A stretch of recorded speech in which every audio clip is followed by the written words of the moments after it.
ग्रामों से क्षेत्रवासियों को एक बार पुनः सूचित किया जाता है कि श्री धाम अवध से पधारे परम पूज्य प्रातः स्मरणीय पूज्यपाद श्रद्धेय आचार्य प्रवर आचार्य श्री स्वरूपानंद जी महाराज मंचस्थ हो चुके हैं। आप समस्त ग्रामों से छत्रवासी नगर निवासी समस्त माताएं बहनें भाई पिता बंधुओं को सूचित किया जाता है। हम सभी का परम सौभाग्य है कि महाराज श्री का पदार्पण आपके क्षेत्र आपके प्रांत में हुआ है, तो सभी लोग आए और महाराज श्री के मुखारबिंद से भगवान के मंगलमय कथा का रसपान करके मानव जीवन का पुण्य लाभ लें। आइए हम सभी आचार्य श्री के माध्यम से व्यास पीठ पूजन की तरफ अग्रसर हों। सर्वे जजमान और हाथ भी अच्छा फूल लेके इस कथा के जो मुख्य जजमान है भागवत जी का ध्यान करेंगे।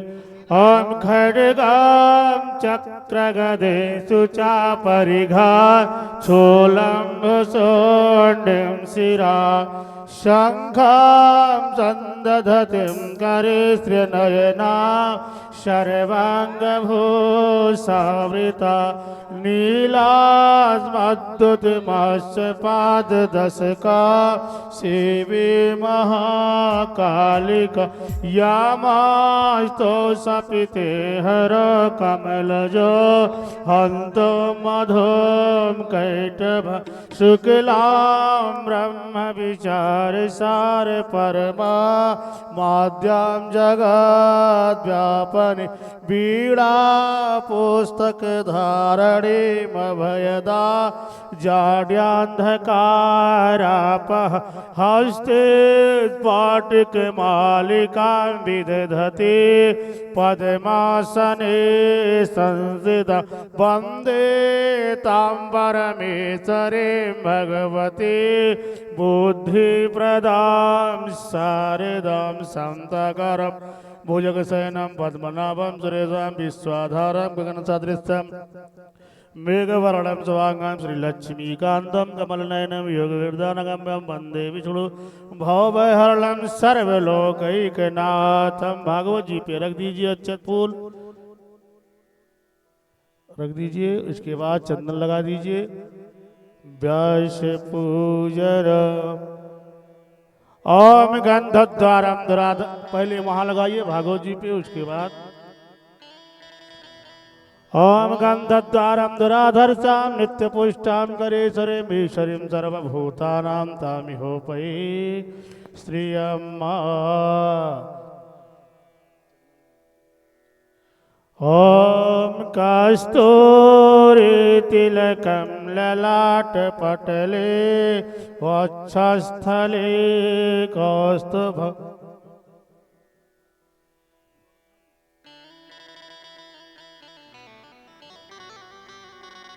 ओम नाभ्यायासीदन्तरिक्षगुंसि शनौ द्योः क्षमाव्रतदा पदभ्यां भो मृदिशः श्रोता तथा लोकान अगल्पयन्न फल दे दीजिए।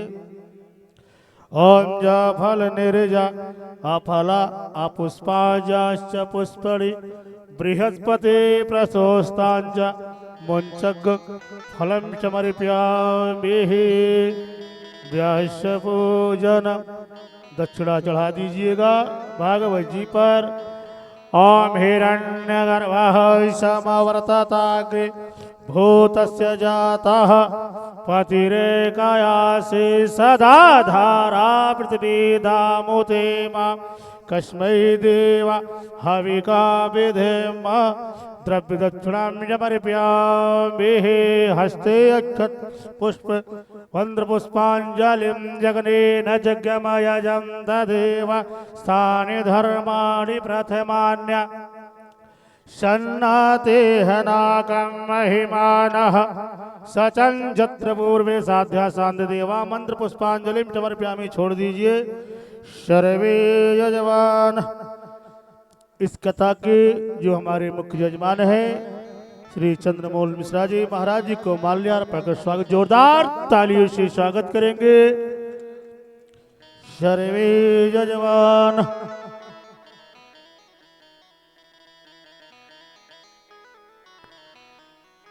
जय श्री राम जय श्री राम जय श्री राम जय श्री राम जय श्री राम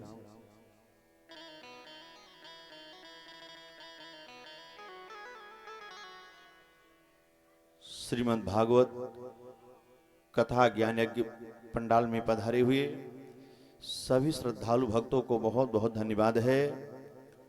और आइए नियमानुसार हम लोग जिस ग्रंथ की कथा गाने और सुनने जा रहे हैं, ऐसा दिव्य ग्रंथ, अमर ग्रंथ श्रीमद् भागवत महापुराण। तो सर्वप्रथम भागवत भगवान की आरती, तत्पश्चात भगवान की मंगल कथा, आगे जैसी हनुमान जी महाराज की इच्छा होगी। अतः आइए आप सभी लोग अपने अपने स्थान पे खड़े होकर के भाव श्रद्धा के साथ भागवत भगवान की आरती गाएंगे। चलिए सभी लोग अपने अपने स्थान पर खड़े हो जाएं। आरती के लिए थोड़ा आगे आ जाएंगे जो भी इधर उधर हैं। हरे अम्मा चंद्रमा मनसो जातक्षो सूर्यो वजायता श्रोत्रास वायुष प्राणश मुखा अग्निर्जायता। श्री भागवत भगवान की है आरती, पापियों को पाप से है तारती। भागवत भगवान की है आरती, पापियों को पाप से है तारती। पापियों को पाप से तारती आरती, पापियों को पाप से तारती आरती। श्री भागवत भगवान की है आरती, पापियों को पाप से है तारती। शुभ आरती भागवत भगवान की है आरती, पापियों को पाप से है तारती। बोलो भागवत भगवान की।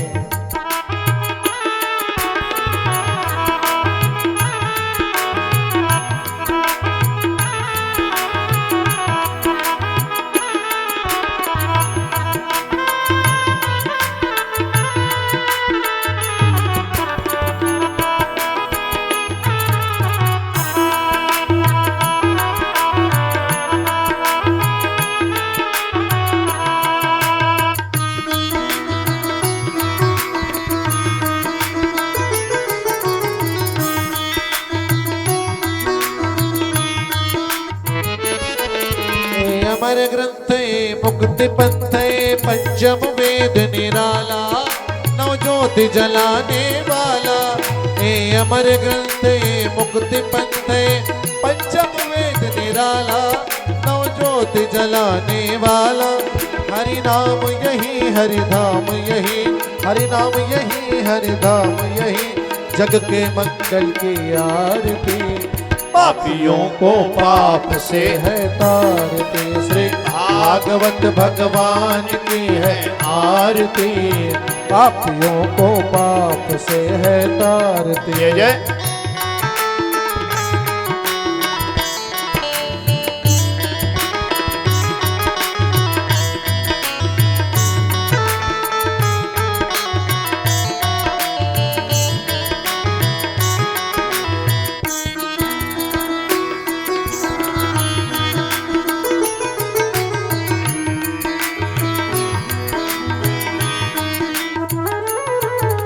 शांत गीत पावन पुनीत, पापों को मिटाने वाला, हरि दर्श कराने वाला। शांत गीत पावन पुनीत, पापों को मिटाने वाला, हरि दर्श कराने वाला। जे सुख करनी है दुख हरनी, सुख करनी है दुख हरनी। श्री मधुसूदन की आरती, पापियों को पाप से है तारती। भागवत भगवान की है आरती, पापियों को पाप से है तारती।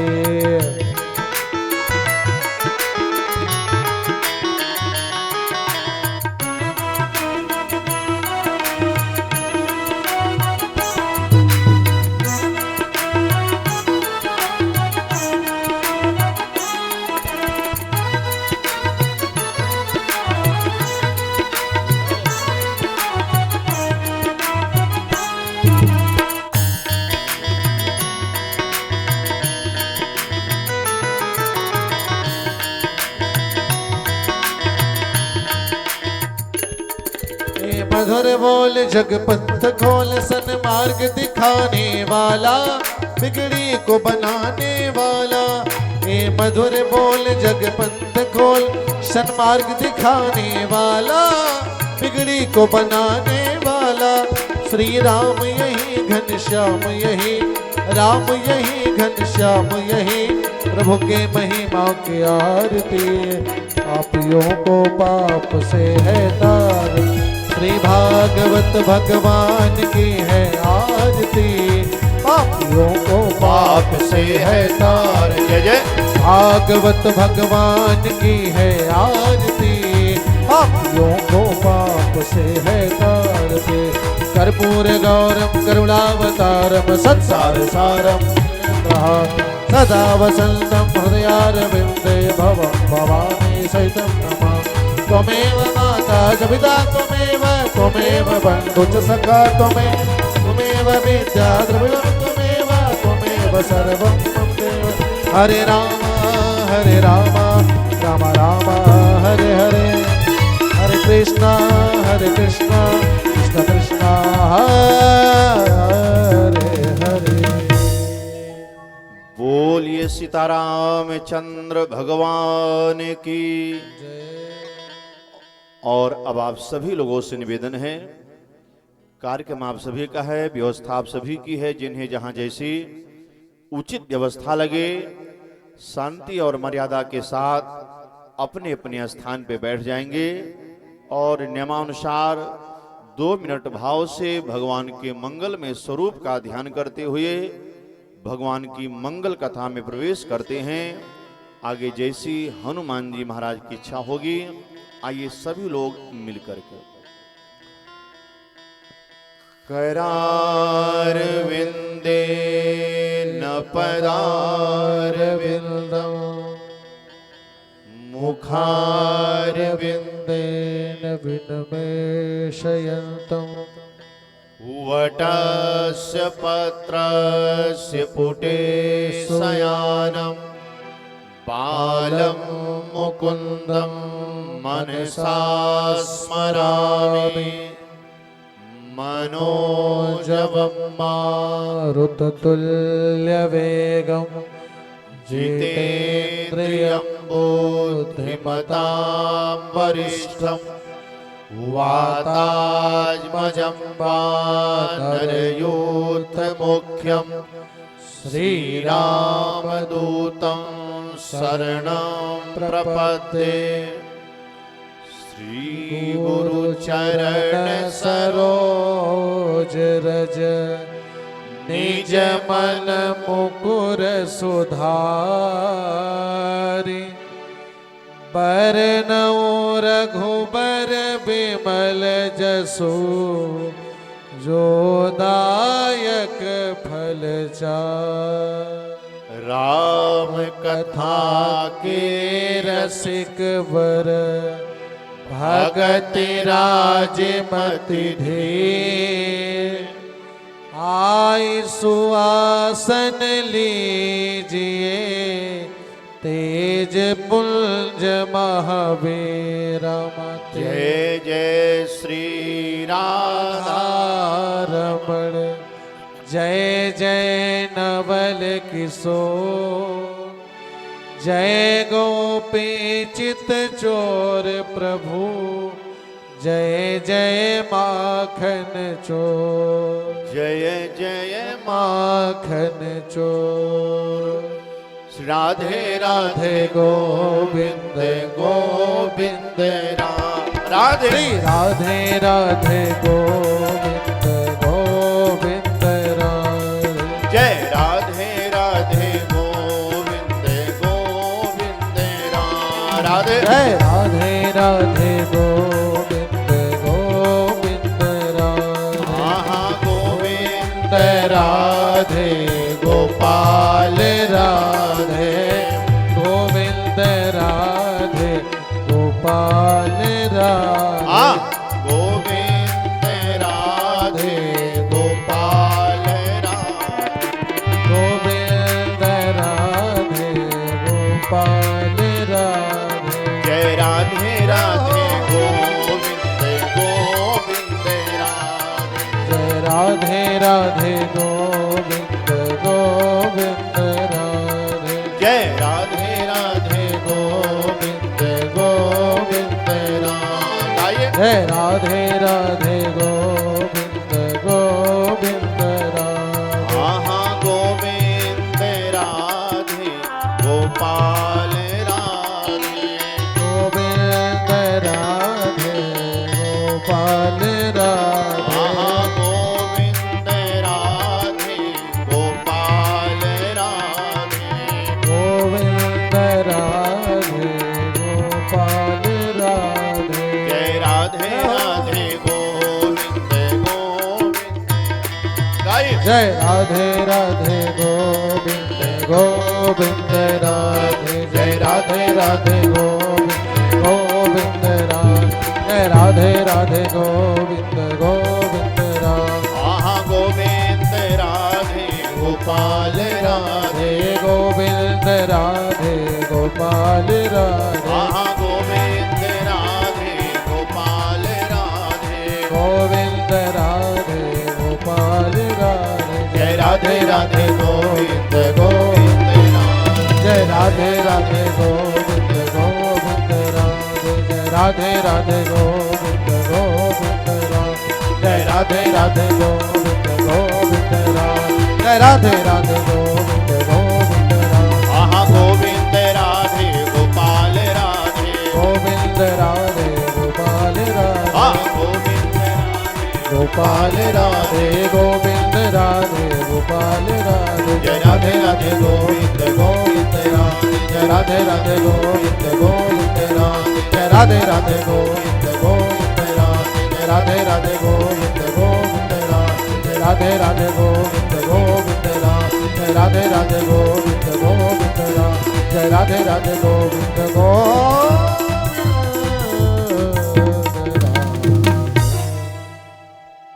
बोलिए सीताराम चंद्र भगवान की जय वृंदावन बिहारी लाल की जय। श्री हनुमंत लाल जी महाराज की जय। गंगाधर चंद्रशेखर भगवान भोलेनाथ की जय। अम्बे मातु की जय। पूज्य सदगुरुदेव भगवान की जय। श्रीमद् भागवत महापुराण की जय। सुखदेव भगवान की जय। सत्य सनातन धर्म की जय जय जय श्री राधे श्याम। समुपस्थित समस्त भगवत कथा रसिक भागवत स्वरूप भक्ति शक्ति स्वरूपा माताएं बहनें तथा भगवत प्रेमी सज्जनों, परमात्मा की असीम कृपा का यहाँ परम फल है। आपकी इस पावन ग्राम और इस पावन भूमि में हमारे यहाँ शास्त्र कहता है वह कुल धन्य माना गया जिस कुल में कोई भगवान का भक्त जन्म ले लेता है। वह भूमि धन्य मानी गई जिस भूमि में भगवान की कथा गाई और सुनी जाती है। दुनिया की वह मां धन्य मानी गई है बोले जिसका बेटा धर्म प्रेमी देश प्रेमी हो जाता है। और धन्य घड़ी सोई जब सतसंगा।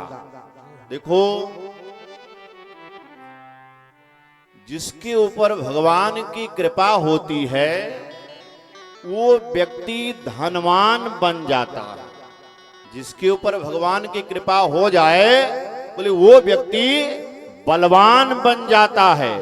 जिसके ऊपर भगवान की कृपा हो जाए वो व्यक्ति विद्वान बन जाता है। लेकिन संतों ने कहा एक बात ध्यान देना, भगवान की कृपा हो जाए हम धनवान बन जाएंगे, बलवान बन जाएंगे या विद्वान बन जाएंगे। लेकिन संतों ने कहा हम भगवान की कथा गा या सुन रहे हैं, ये भगवान की कृपा नहीं है। संतों ने कहा देखो हम भगवान की कथा गा या सुन रहे हैं, ये भगवान की कृपा नहीं है, ये भगवान की अति कृपा मानी गई तुलसीदास जी के अनुसार। अति हरि कृपा जाहि पर होई, अति हरि कृपा जाहि पर होई। ये जी पावते यही मार्ग सोई, जय जय। पावते यही मार्ग।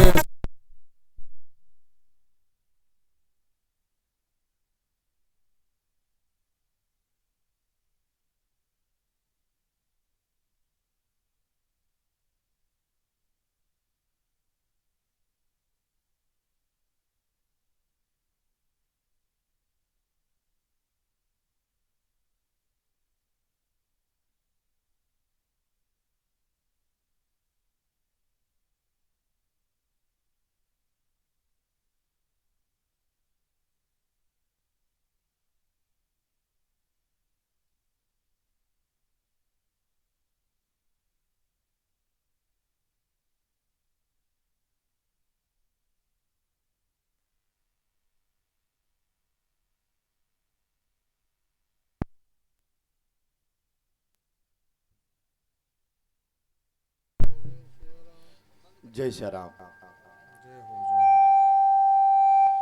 तो आइए, मैं आप सब से जो निवेदन कर रहा था, संतों ने कहा देखो भगवान की कृपा होती है तो हम धनवान, बलवान या विद्वान बन जाते हैं, लेकिन जब भगवान की अति कृपा होती है तभी हमें भगवान की कथा गाने या सुनने का शुभ अवसर प्राप्त होता। देखो, सुत, दारा और लक्ष्मी ये तो पापियों के घर होए, लेकिन संत समागम हरि कथा तुलसी दुर्लभ दोय। देखो दूसरी बात, मैं एक बात प्रायः कथाओं में कहा करता हूं कि बिना भगवान के कृपा के ना तो कोई भगवान की कथा गा सकता है और ना तो कोई भगवान की कथा सुन सकता है।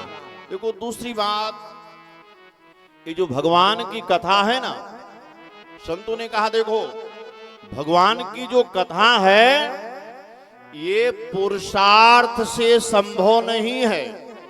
क्यों? बोले भगवान की कथा जो है ये पुरुषार्थ का विषय नहीं है, भगवान की कथा तो केवल भगवान के कृपा से ही संभव है महाराज। चाहे गाना हो चाहे सुनना हो, बोलिए परिश्रम से संभव नहीं, केवल भगवान की कृपा से संभव है। इसलिए मैं कहा करता हूं देखो कथा तो कल से प्रारंभ होगी, आज तो केवल मंगलाचरण हो रहा। मैं एक बात कहा करता हूं देखो, आने वालों के लिए 100 रास्ते होते और ना आने वालों के लिए 200 बहाने मिल जाएंगे। हमारे संत कहते हैं देखो, आने वाले 10 किलोमीटर दूर से आ जाएंगे, ना आने वाले पंडाल के सामने बगल मकान हो फिर भी पंडाल में नहीं आ पाएंगे। संतों ने कहा उसके 2 कारण है। पहला कारण, हमारे यहाँ एक बड़ी सरल कहावत है, जाको प्रभु दारुण दुख दीन्हा और ताकर मति पहले ही हरि लीन्हा। और संतों ने कहा दूसरा कारण, बिना भगवान के कृपा के उसकी कथा गाना सुनना संभव ही नहीं हो सकता है महाराज। दुर्लभैव कथा लोके, हाँ शास्त्र कहता है भाग्योदयेन बहु जन्म समर्जितेन। मानव के कई जन्मों के जब पुण्य उदित होते हैं बोले तभी भगवान की कथा गाने या सुनने का शुभ अवसर प्राप्त होता है। तो आइए, हमारा भी परम सौभाग्य है आपकी इस पावन ग्राम और इस पावन भूमि में हमें भगवान की मंगल कथा गाने का शुभ अवसर प्राप्त हुआ है। आज केवल कथा का मंगलाचरण हो रहा है और व्यासपीठ से आप सभी श्रोताओं को जहां तक मेरी आवाज जा रही है, बहुत बहुत धन्यवाद, बहुत बहुत आशीर्वचन। सबके हृदय में विराजमान सीताराम जी को प्रणाम।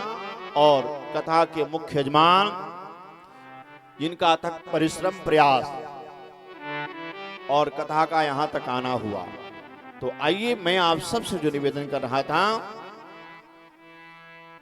कि ये परमात्मा की असीम कृपा है, ऐसा शुभ अवसर प्रदान किया है। देखो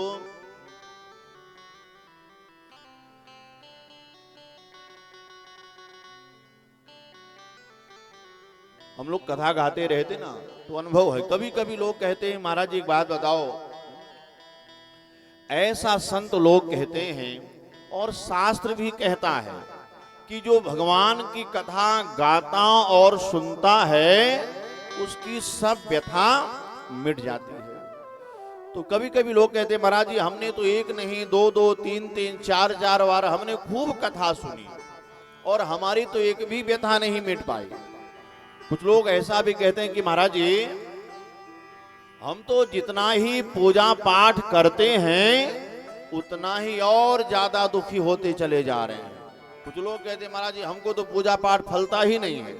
संतों ने कहा एक बात ध्यान देना, भक्ति करने वाला कभी दुखी नहीं हो सकता, और भक्ति करने वाला अगर दुखी है तो संतों ने कहा उसकी दो तीन कारण माने गए। पहला कारण, कभी कभी भगवान भक्तों की परीक्षा भी लेते हैं, पहला कारण ये माना गया है। दूसरा कारण,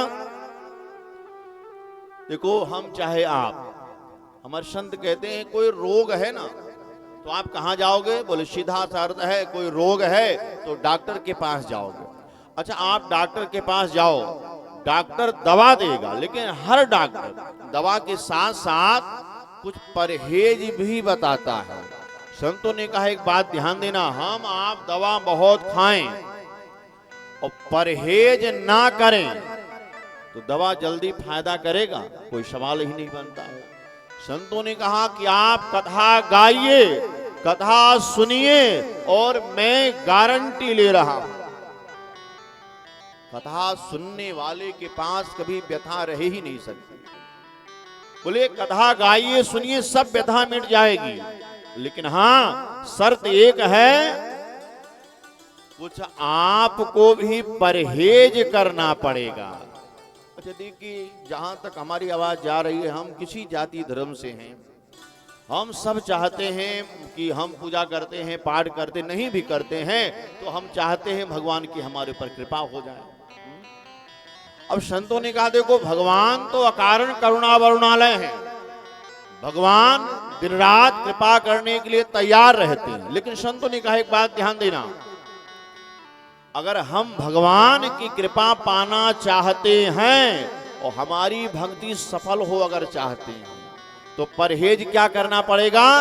तुलसी बाबा ने रामायण में गाया, मन क्रम बचन छाड़ी चतुराई, मन क्रम बचन छाड़ी चतुराई, जय जय भजत कृपा करे है रघुराई, जय जय भजत कृपा करे है रघुराई। निर्मल मन जन सो मोहि पावा, निर्मल मन जन सो मोहि पावा, मोहि कपट छल छिद्रन भावा।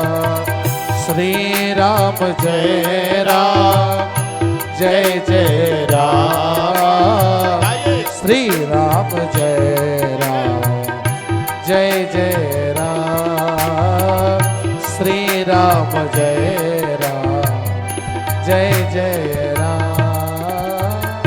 तो आइए मैं आप सब से जो निवेदन कर रहा था, संतों ने कहा भक्ति कीजिए, परहेज क्या करना पड़ेगा। बोले मन क्रम वचन छाड़ी चतुराई, भजत कृपा करी हैं रघुराई, निर्मल मन जन सो मोहि पावा, मोहि कपट छल क्षेत्र ना। भावा सीधा सा बस ये सूत्र अपना लीजिए। हम लोगों के अंदर जो बहुत ज्यादा चालाकी है, बहुत ज्यादा जो चतुराई है, यही हमारी भक्ति सफल नहीं होने देती। तो आइए भागवत जी का महात्म का जो प्रथम श्लोक है, जिन्हें याद है मिलकर के गाएं, और ना याद हो तो भगवान गोविंद के चरणों में ध्यान लगाएं। आइए। सच्चिदानंद रूपाय विश्वोत्पत्त्यादि हेतवे तापत्रय विनाशाय श्री कृष्णाय वयं नुमः। श्री कृष्ण कृष्णाय वयं नुमः। देखो, आप सबको जानकारी है, भागवत जी के महात्म का ये प्रथम श्लोक है। महात्म का मतलब भागवत जी की महिमा गाई गई। देखो, जब हम महिमा जान जाएंगे तब हमको लगाव ज्यादा होगा। लगाव ज्यादा होगा, ज्यादा कीमत समझेंगे। जैसे हमारे सामने हीरे का टुकड़ा पड़ा हुआ है और हमको नहीं जानकारी है कि हीरे की कीमत क्या है, तो हमको ज्यादा लगाव नहीं होगा, ज्यादा उसका हम सम्मान नहीं करेंगे। और जब हमको ये ज्ञान हो जाए ये हीरा है और इसकी इतनी कीमत है, तो हम बहुत ज्यादा इज्जत करने लगते हैं। तो इसलिए पहले कथा से पहले कथा की महिमा गाई गई है कि कथा सुनने का फल क्या है, कथा गाने का फल क्या है। और मैं फिर कह रहा हूं, देखो ये जो कथा है ना, एक कलिकाल में साक्षात कल्प वृक्ष का स्वरूप माना गया, हमारे हर मनोरथ को पूर्ण करने वाली है। ये जो कथा है हमारी हर व्यथा को मिटाने वाली है। लेकिन संतों ने कहा शर्त एक है, गाइए तो भाव से और सुनिए तो विश्वास से। देखो, बिना विश्वास के कोई भी रिश्ता सफल नहीं होता है। बिना विश्वास के कोई यात्रा सफल नहीं होती है। बिना विश्वास के देखो भक्ति भी सफल नहीं होती है। बिन विश्वास भगति नहीं, ते ही बिन द्रवहि न राम, राम कृपा बिन सपने हो जीव न लह विश्राम। दूसरी बात, हमारे यहाँ कथाओं में प्रमाण है, इतिहास साक्षी है। भगवान कहाँ है? सीधा सा उत्तर है, जहां विश्वास हो जाए भगवान वहीं है। कथाओं में प्रमाण है। हिरण्याकश्यप ने जब प्रहलाद जी को कहा, आगे कथा आएगी, तेरा भगवान कहाँ है? प्रहलाद जी ने कह दिया, वो हर जगह है, हर घट मेरा साइया खाली घटना को। और प्रहलाद जी का विश्वास था कि भगवान नारायण को पत्थर के खंभे से प्रकट हो जाना पड़ा था। हमारे यहां कथाओं में प्रमाण है, अगर सच्ची श्रद्धा हो तो मिट्टी के गुरु से भी विद्या मिल जाती। जैसे आप सबने एकलव्य का नाम सुना होगा। द्रोणाचार्य जी की मिट्टी की मूर्ति बना ली और महाराज एकलव्य ने मिट्टी की मूर्ति से जो विद्या पाली वो साक्षात द्रोणाचार्य जी भी अर्जुन को नहीं दे पाए। तो संतों ने कहा, ध्यान देना, भगवान विश्वास से ही मिलते हैं, विश्वास प्रगटे भगवान। तो आइए, ये भागवत जी का प्रथम श्लोक है, सच्चिदानंद रूपाय। आप सब जानकार हैं, आप सब ने सुना होगा। देखो, भगवान के अनेकों नाम हैं, भगवान के अनोखे अनोखे नाम हैं, लेकिन सब भगवान का सबसे पुराना जो नाम है वो यही नाम है, सच्चिदानंद। बोले सच्चिदानंद भगवान की। और संतों ने कहा, देखो सच्चिदानंद में 3 शब्द है, सत, चित और आनंद।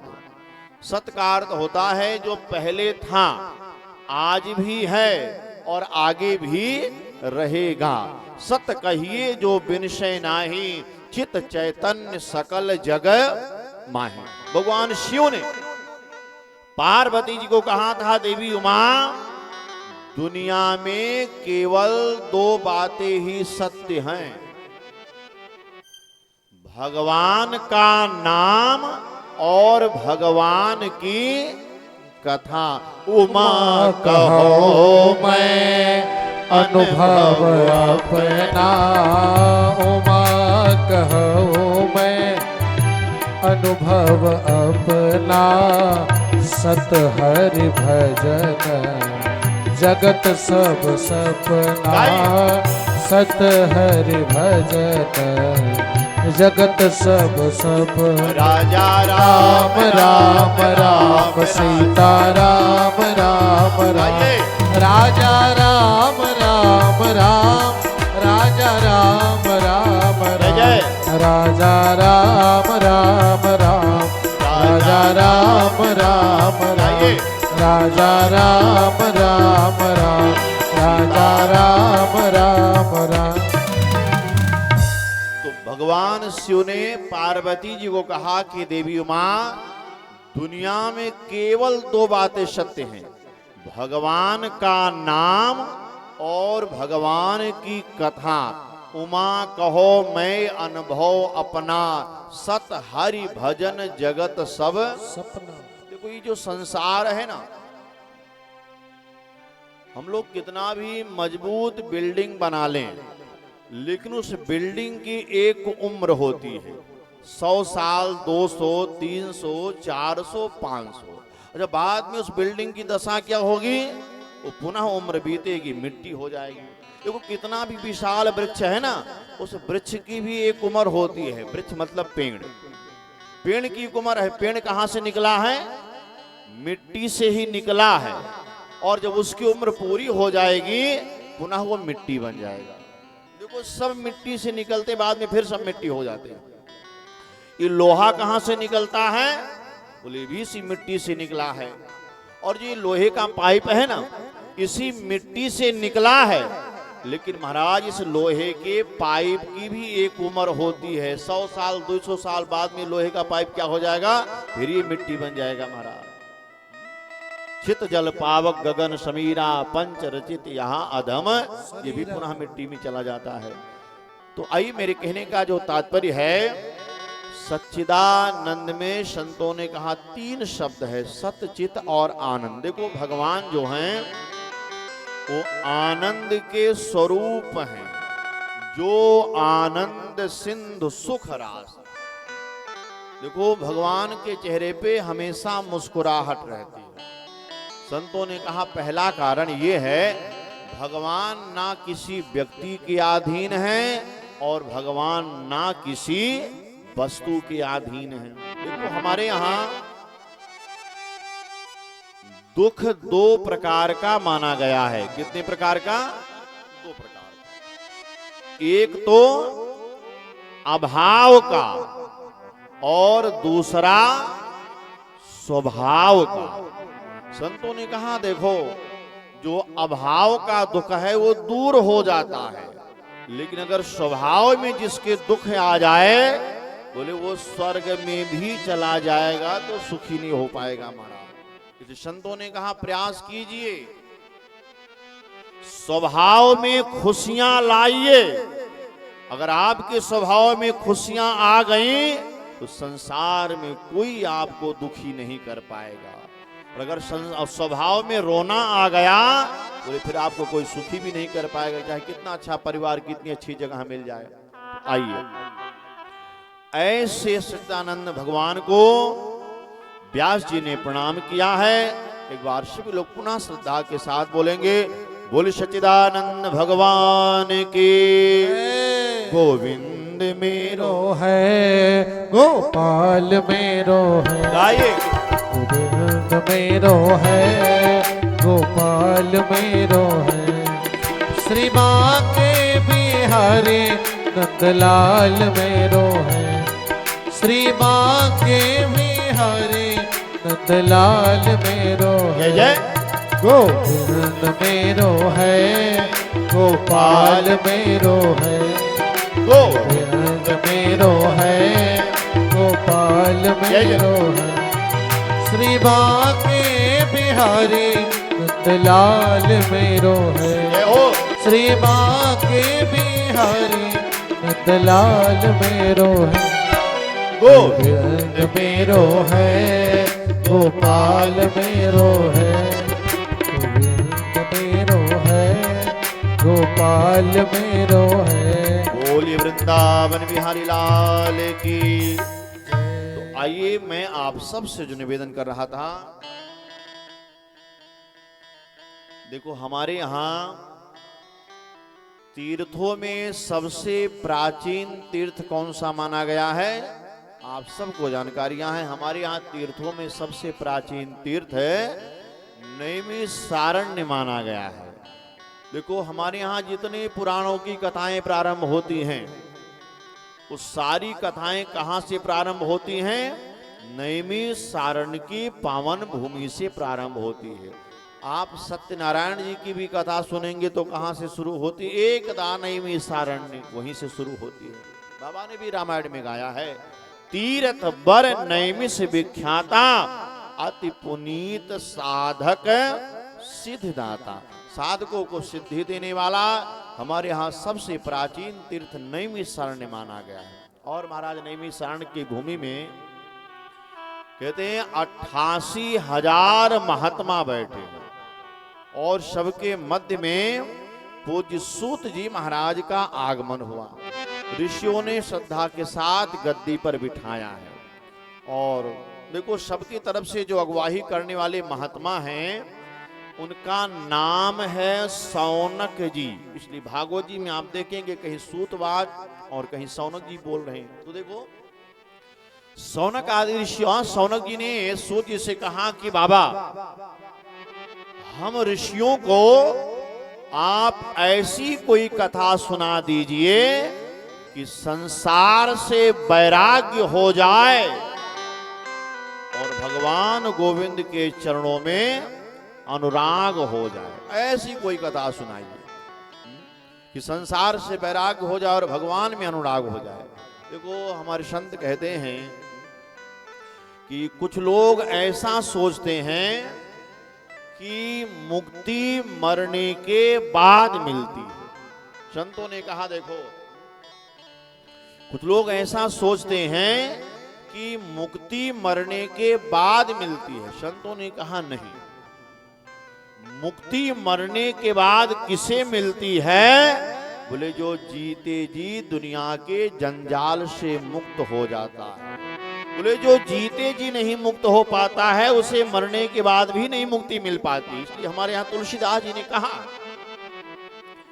जन्म जन्म मोने जतन कराहे, जन्म जन्म मोने जतन कराहे, अंतरा में कही आवत नाहे, अंतरा में कही आवत नाहे। जन्मत मरत तुसह दुख होए, जन्मत मरत तुसह दुख होए, यही स्वल्प नहीं व्याप सोई। सीताराम राम राम राजा राम राम राम, सीताराम राम राम राजा राम राम राम, सीताराम राम राम राजा राम राम राम, सीताराम राम राम राजा राम राम राम। और देखिए संतों ने कहा, बाबा तुलसीदास जी ने भी कहा कि जन्म जन्म मुनि जतन कराही, अंत राम कही आवत। देखो अंत में भगवान का नाम किसकी जिह्वा पे आता है? संतों ने कहा देखो जो अपने हर कर्म को भजन बना लेता है। बोले अंत में हमारे संत कहते हैं, देखो हम आंख बंद करें और भगवान का ध्यान आ जाए, ये भक्ति नहीं है। बोले हम आंख बंद करें और भगवान का ध्यान आ जाए, ये भक्ति नहीं है, ये साधना है। भक्ति क्या है? बोले भक्ति तो ये है कि उसे याद करने के लिए आंख बंद ना करनी पड़े। बोले आंख बंद करे और ध्यान आए तो क्या मतलब रह गया? आंख खुली है तो भी वही नजर आए, आंख बंद कर लो तो भी वही नजर आए, सो जाओ तो सपने में नजर आए, जिधर देखो वही नजर आए, इसे भक्ति कहते हैं। जित देखो तित श्याम मई है, सी राम मैं सब जगह जाने। तो आइए मैं आप सबसे जो निवेदन कर रहा था, देखो हमारे यहाँ भगवान के 24 अवतार माने गए हैं, जिसमें से 2 मुख्य माने गए, राम और कृष्ण। 2 अवतार मुख्य माने गए, बाकी सब पूर्ण अवतार नहीं माने गए। बोलिए 2 पूर्ण अवतार है, राम और कृष्ण, 2 अवतार पूर्ण माने गए। हमारे यहाँ 2 कथाएं प्रसिद्ध हैं, रामायण राम कथा और भागवत कथा के नायक कौन है? भगवान कृष्ण हैं। कृष्ण तो भगवान स्वयं। संतों ने कहा दोनों कथाओं का उद्देश्य है, राम कथा जीवन जीने की कला सिखाती है, और जो भागवत कथा है ये हमारा अंत कैसे सुधरे। हमारे यहाँ अंत का बड़ा महत्व है, अंत भला तो देखो कोई व्यक्ति बचपन में बिगड़ा है और जवानी में सुधर जाए तो ज्यादा बिगड़ा नहीं माना जाएगा, लेकिन उसकी विद्या की हानि हो जाएगी थोड़ी। अच्छा महाराज जवानी में बिगड़ा है और बुढ़ापे में अगर सुधर जाए तो लोग तो बिगड़ गया, लेकिन शायद परलोक उसका सुधर जाएगा। लेकिन संतों ने कहा एक बात ध्यान देना, कोई व्यक्ति बचपन में सुधरा है, जवानी में सुधरा है और बुढ़ापे में बिगड़ गया, तब उसकी क्या दशा होगी? क्योंकि अंत भला तो सब भला। और हम लोग देखेंगे आजकल महाराज ज्यादातर लोग जिन्हें जवानी में धन कमाने की चिंता नहीं थी, बुढ़ापे में बहुत ज्यादा चेत गए। कई लोगों को आप देखोगे शायद जवानी में उतना ज्यादा ना चिंता रही हो कि धन बनाए, बुढ़ापे में बहुत ज्यादा माया घेर लेती है।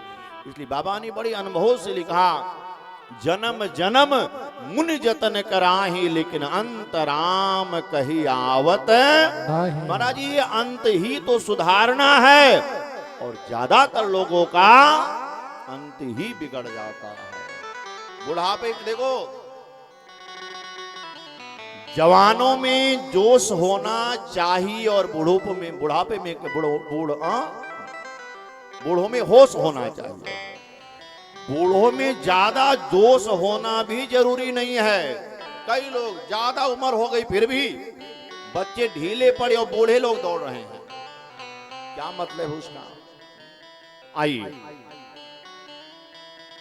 बाबा मुझे, ऋषियों ने कहा, शौनक आदि ऋषियों ने कहा कि बाबा ऐसी कथा सुनाइए कि संसार से वैराग्य हो जाए और भगवान गोविंद के चरणों में अनुराग हो जाए, ऐसी कथा सुना दीजिए। और देखिए कथा गाने और सुनने का फल भी यही है। आप कथा सुनने जाइए, राम जी की, भगवान कृष्ण की, भगवान शिव की, दुर्गा जी की। देखो कथा सुनने आप गए और वापस लौटे और ये पहचान करनी हो कि हम कथा सुनने गए, हमारे ऊपर कुछ प्रभाव पड़ा या नहीं, तो पहचान क्या है? संतों ने कहा उसकी यही पहचान है, कथा सुनने से पहले भगवान में जितना प्रेम था, कथा सुनने के बाद हमारा प्रेम भगवान में 2 गुना बढ़ जाए। बोले यही कथा सुनने का फल है। तो आइए, तब सूत जी ने कहा ऋषियों आप सबने बहुत अच्छा पूछा, और हाँ दुनिया के हित के लिए पूछा है। और ऐसी भगवान की पावन मंगल कथा, भगवान कृष्ण की वांगमय प्रतिमूर्ति भगवान कृष्ण का ही साक्षात जो स्वरूप है, ऐसी भगवान की पावन मंगल कथा श्रीमद् भागवत महापुराण की कथा है। देखो ये कथा देवर्षि नारद जी ने अपने पिता ब्रह्मा जी से सुना था। यद्यप सप्ताह विधि की कथा नारद जी ने सनत कुमारों से सुना है। तब महाराज ऋषियों ने कहा, बाबा आश्चर्य लग रहा है कि नारद जी ने 7 दिन तक बैठकर कथा कैसे सुनी होगी, क्योंकि नारद जी को दक्ष राजा का श्राप है। किस राजा का? दक्ष राजा का। क्या श्राप दिया था कि नारद जी एक स्थान पे उतनी ही देर तक रुक सकते हैं जितनी देर तक गऊ का दूध निकाला जाता है। ऐसा दक्ष राजा का श्राप था नारद जी को। तो बोले ये तो आश्चर्य है कि नारद जी एक स्थान पे ज्यादा देर रुक नहीं सकते, तो 7 दिन तक कैसे कथा सुने होंगे बैठ करके। तो देखो पहली बात, यही भगवान के नाम की महिमा है, यही भगवान की कथा की महिमा है। बोले कैसा भी श्राप हो, कैसा भी ताप हो, कैसा भी पाप हो, सुमिरत हरि श्राप गति बाधी। बोले भगवान के नाम में ये ताकत है, कथा में ताकत, कैसा भी श्राप हो वो। हाँ? तो आइए, संतों ने गाया है, 2 पंक्तियों का भजन है। भगवान परम कृपालु हैं, जिन्हें याद है मिलकर के गा लें, ना याद हो दोनों हाथों से ताली बजाते हुए। देखो आज कथा का ये प्रथम दिवस है और पहले दिन की कथा में लगभग तैयारी में थोड़ा समय ज्यादा हो ही जाता है। कथा तो कल ठीक समय से प्रारंभ होगी। 2 पंक्तियों का भजन आगे भगवान की मंगल कथा। ये सांवरे को दिल में बसा कर तो देखो, एक बार वृंदावन में आकर तो देखो। सांवरे को दिल में बसा कर तो देखो, सांवरे को दिल में बसा कर तो देखो। जय जय। एक बार वृंदावन में आकर तो देखो, एक बार वृंदावन में आकर तो देखो। जय जय। बड़े ही दयालु में बाके बिहारी, बड़े ही दयालु बाके बिहारी।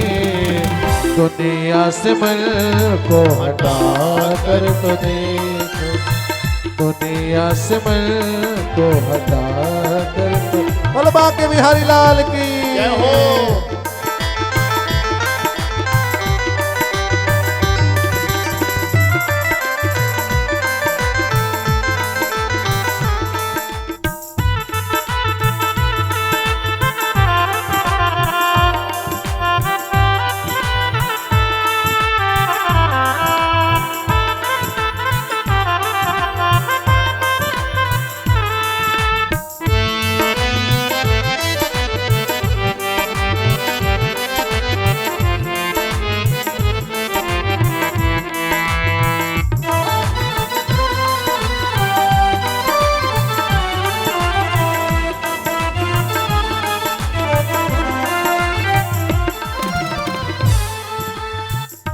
मीरा ने जैसे गिरिधर को पाया, मीरा ने जैसे गिरिधर को पाया।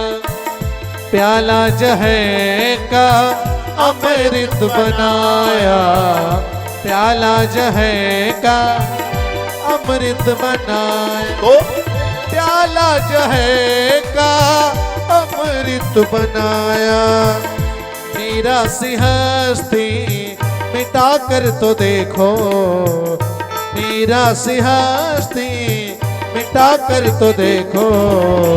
एक बार वृंदावन में आकर तो देखो, आकर तो देखो। सांवरे को दिल में बसा कर तो देखो, ठाकुर को दिल में बसा कर तो देखो। एक बार वृंदावन में आकर तो देखो, एक बार वृंदावन में आकर तो देखो।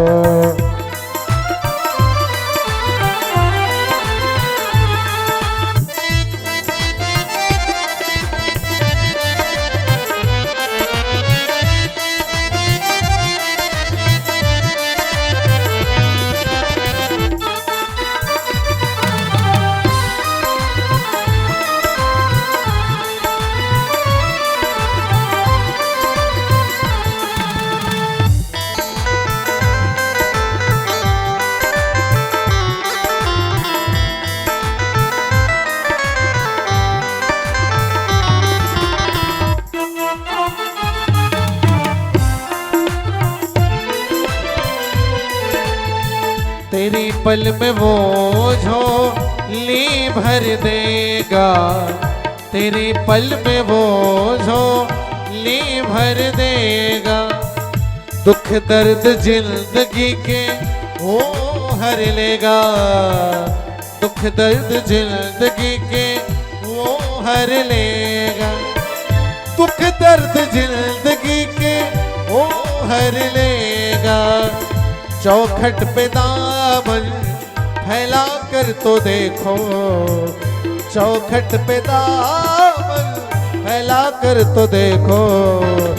एक बार वृंदावन में जाकर तो देखो, एक बार वृंदावन में जाकर तो देखो, जाकर तो देखो।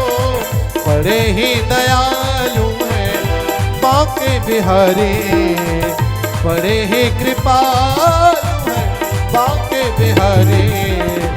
दुनिया से मन को हटा कर तो देखो, दुनिया से मन को हटा कर तो देखो, दुनिया से मन को हटा कर तो देखो।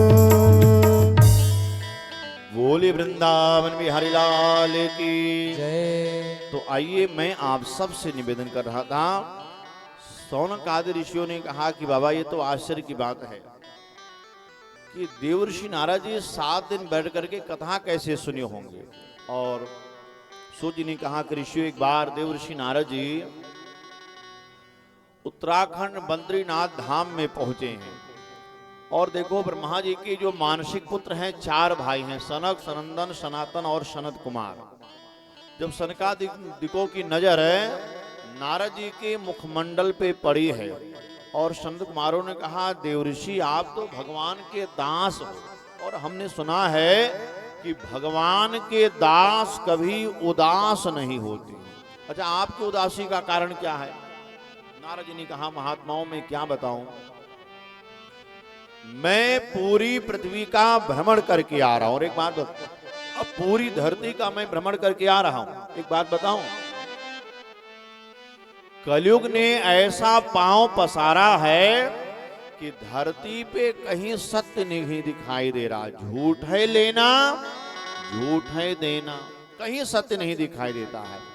नारद जी ने कहा, महात्माओं, तीर्थों की भी दशा बिगड़ गई है। ये जो तीर्थ है ना, इनकी भी दशा बिगड़ गई। एक बात बताऊं, मैं भ्रमण करते करते वृंदावन पहुंचा।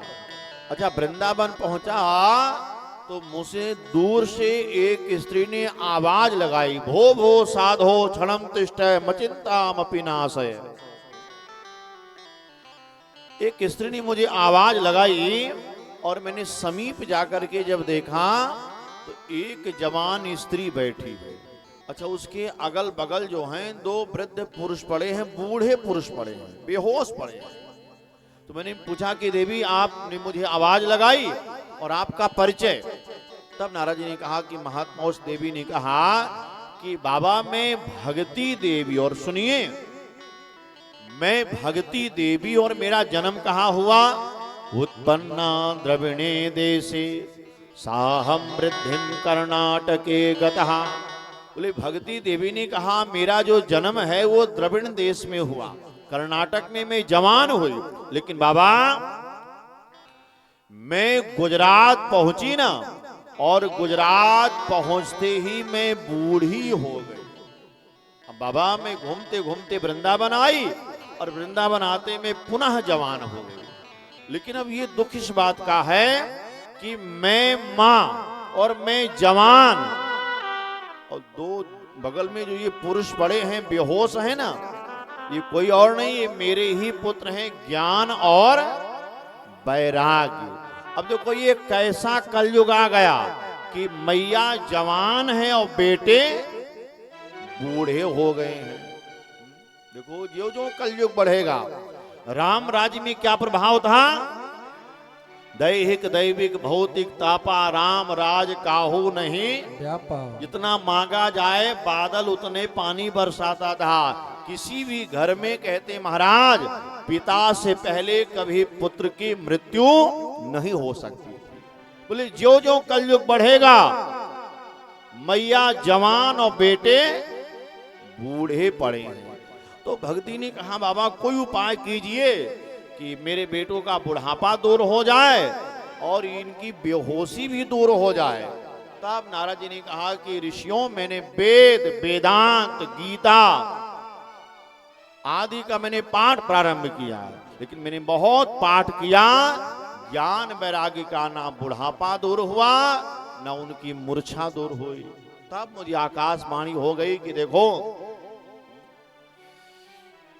आप इन्हें सत्य की कथा सुनाइए। अच्छा महाराज एक बात बताओ, नारद जी ने कहा वो सत्य की कथा है क्या? देखो दो बातें। पहली बात, हम लोग कथा सुनते ना, सत्यनारायण की कथा लगभग बहुत लोगों ने सुना होगा, सत्यनारायण की कथा। अब संतों ने कहा एक बात बताओ, सत्यनारायण की कथा आपने सुनी होगी,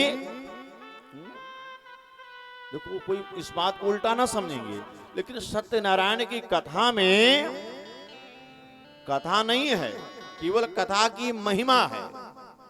इसने सुना तो ऐसा हो गया, उसने नहीं लिया प्रसाद तो केवल प्रसाद की महिमा है महाराज। बोले सत्य की कथा है क्या? हाँ वो कथा आप मुझे सुनाइए। तब सनत कुमारों ने कहा देव ऋषि ऐसी भगवान की पावन मंगल कथा और भगवान कृष्ण का ही जो स्वरूप है, भगवान कृष्ण की वांगमय प्रतिमूर्ति है, ऐसी भगवान की पावन कथा श्रीमद् भागवत महापुराण की कथा है। देखो श्रीमद् भागवत महापुराण लगभग आप सब जानकार हैं। भा मतलब भक्ति, ज्ञान मतलब ज्ञान, और वाह मतलब वैराग्य, और ता मतलब इन सब का जो तत्व है, सार है भक्ति ज्ञान वैराग्य का, उसे भागवत कहते हैं। इसका नाम है श्रीमद् भागवत महापुराण। श्रीमद् का मतलब अनेकों अर्थ है अपने अपने अनुसार संतों ने कहा। श्री मतलब लक्ष्मी, श्री मतलब लक्ष्मी जी।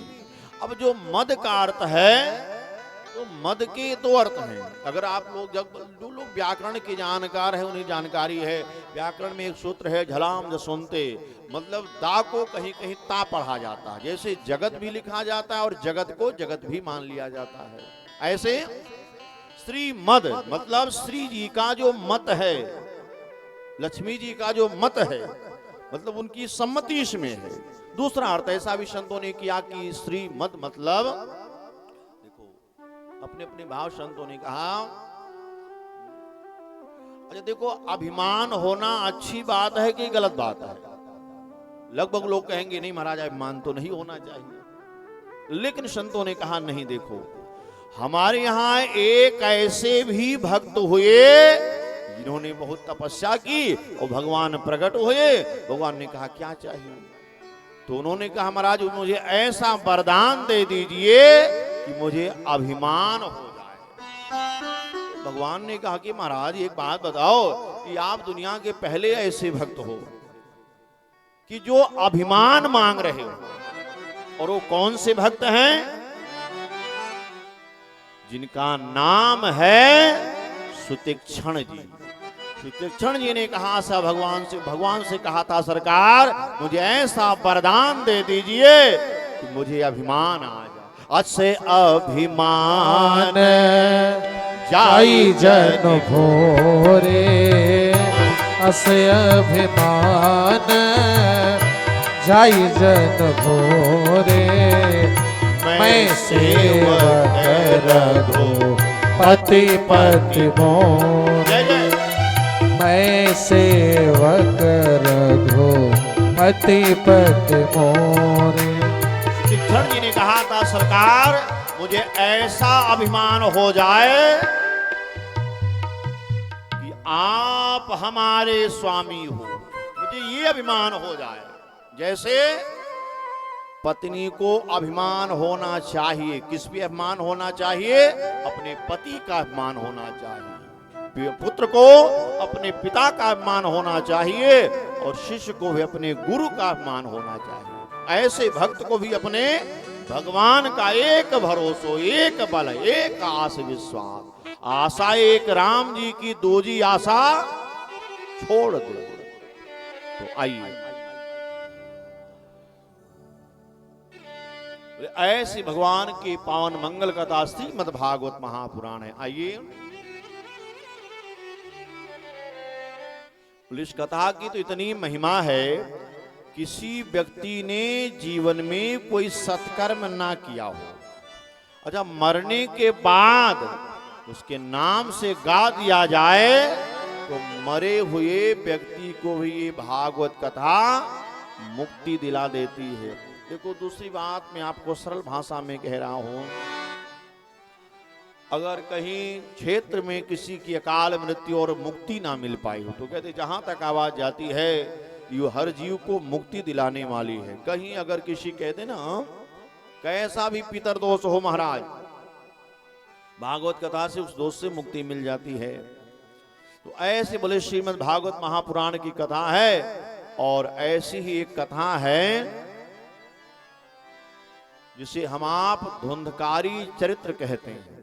ये भागवत जी की कथा नहीं है, ये मतलब महात्म की कथा है भाई, महिमा है, ये कथा नहीं है, महिमा में है, जिसे हम लोग धुंधकारी चरित्र के नाम से जानते हैं। और आत्मदेवः पुरे तस्मिन् सर्ववेद विशारदः, बोले एक आत्मदेव जी नाम के पंडित जी हैं और कहाँ रहते थे? बोले उत्तम नगर नाम का एक गांव है। और जो आत्मदेव जी पंडित जी हैं बहुत ज्ञानी हैं, लेकिन देखो कभी कभी जो ये जोड़ियां हैं ना बड़ी बेमेल हो जाती हैं। कई बार पति जितने ज्ञानी होगा कई बार घरवाली उतने कम बुद्धि वाली मिल जाती है, ऐसा कई बार हो जाता है। तो आत्मदेव जी बहुत ज्ञानी हैं और घरवाली का नाम क्या है? धुंधुली नाम है। अच्छा हमारे संत कहते धुंधली का मतलब जिसे धुंधला दिखाई दे। धुंधला दिखाई देने का मतलब ये नहीं कि आंख की पॉइंट कमजोर है। धुंधला दिखाई देने का मतलब जिसे किसी पे पूरा भरोसा नहीं है, ना पति पे भरोसा है ना भगवान पे पूरा भरोसा है, बोले जिसे हमेशा संदेह जिसके मन में भरा है।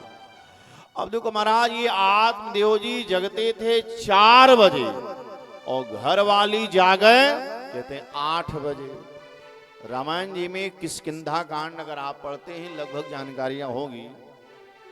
किष्किंधा कांड में तुलसीदास जी ने लिखा है कि ये 4 लोग अगर सही मिल जाएं तो आपकी 4 साल उम्र बढ़ जाएगी, और ये 4 लोग अगर कहीं उल्टे मिल गए तो 4 साल उम्र घट जाती है। कौन? सेवक 60, मूर्ख सहयोगी। समझाओगे बहुत समय पे भूल जाएगा। मूर्ख सहयोगी, सेवक 60 और नृप कृपन कंजूस मुखिया, चाहे देश का, चाहे प्रदेश का, चाहे गांव का, चाहे परिवार का। मुखिया कंजूस नहीं होना चाहिए। अगर मुखिया कंजूस हो गया तो बोले मुखिया कंजूस नहीं होना चाहिए। मुखिया मुख सो चाहिए। और देखो सेवक 60 नृप कृपन और कपटी मित्र। कपटी मित्र मतलब आगे बढ़ाई और पीछे बुराई, ये कपटी मित्र की पहचान है। और कुनारी, बोले जिस पति को ऐसी घरवाली मिल जावे तो ऐसे पति की 4 साल उम्र कम हो जाती है। जिसे ऐसी घरवाली मिल जाए। कैसी घरवाली? हमारे संत कहते हैं कोई 7 बजे जगे, बोले 7 बजे जागे, 8 बजे नहावे, और बोले घर में सुनाई दे पड़ोसी के यहाँ। हमारे पूज्य मुरारी बापू जी कहा करते हैं, मुरारी बापू जी, कि नारी की पहली पहचान क्या है? पहली पहचान क्या है नारी की? बोले जिस नारी से ये कहना पड़े कि थोड़ा तेज बोल, सुनाई नहीं दे रहा है, बोली नारी की पहचान। जिसे कहना पड़े थोड़ा तेज बोल, वो नारी है। जिसे कहना पड़े थोड़ा धीरे बोल और फिर भी कहे नहीं बोलूं, तो संत कहते वो नारी नहीं, वो पति के जीवन के लिए आरी मानी गई है। सेवक सट नृप कृपन कुनारी, कपटी मित्र सूल सम, ये चारों सूल के समान जीवन में माने गए। तुम्हारा देखो कई बार जोड़ियां ऐसी हो जाती हैं कि पति बहुत ज्ञानी है लेकिन घरवाली कई बार।